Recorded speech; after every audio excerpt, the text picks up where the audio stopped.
তো ভাই তোমরা সবাই মিলে বলো যেটা ভাই ভিডিও করে কি হবে কি না হবে। তো আমি বলছি যারা যারা ভিডিও করতে না ভাই ছেড়ো না ভিডিও করা। তার প্রমাণ আমি এক্ষুনি দেবো। তার কারণ হচ্ছে আমার একটা ফ্রেন্ড বিগত 3 থেকে 3.5 বছর ধরে ভিডিও বানাচ্ছে। ভিডিও বানানোর পরে ও মানে একদম পুরো ভিউজ হয়ে গেছিল যে ভাই ভিউ যাচ্ছে না 10টা 20টা 100টা 150টা 400টা ব্যাস শেষ। ও এই করে করে ভিডিও বানানো পুরো বন্ধ করে দিয়েছিল, বন্ধ করে দিয়ে ও মাঝখানে লাস্ট 1-1.5 মাস আগে ও ভিডিও আবার নতুন করে করা স্টার্ট করেছে। নতুন করে করা স্টার্ট করে যে ওর একটা ভিডিও না ভাইরাল হয়ে গেছে। তোমরা এবার ভাবো তাহলে ভাই ভাইরাল হয়ে গেছে মানে কত ভিউ যাবে।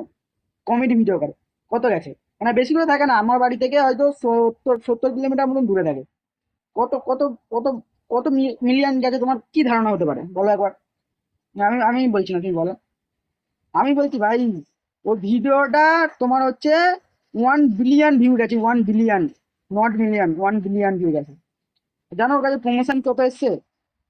একটা ভিডিওর প্রমোশন এসছে পুরো 15 লাখ টাকার। পুরো 3 বছরের ওর যে জার্নিটা না, একটা বারেই পুরো একটা প্রমোশনের টাকা এসে গেছে। আর আমার একটা গতকালকে আমি রাতের বেলা আমার একটা প্রমোশন আছে ব্যাটিং অ্যাপসের। আমি ব্যাটিং অ্যাপসের প্রমোশন করতে চাই না, ওই জন্য করিনি। এরাও সাইড স্ক্রিনে দিয়ে দিচ্ছি। আমার প্রমোশন এসেছে, আমি লাস্ট 30 দিন অন্তর অন্তর একটা করে ভিডিও আপলোড করেছি। 30 দিনও হয়নি, ডেইলি একটা করে ভিডিও আপলোড করেছি। এরাও 20,000 টাকার একটা প্রমোশন এসছে, আমি সাইডে যেটা দিয়ে দিচ্ছি। বুঝতে পারছো? ভাই ভিডিও বানানো ছিল না, ভিডিও বানানো যে খারাপ এই হয় না, কিচ্ছু হয় না, এখান থেকে কিচ্ছু পাওয়া যায় না ভাই, এটা ভুল কথা।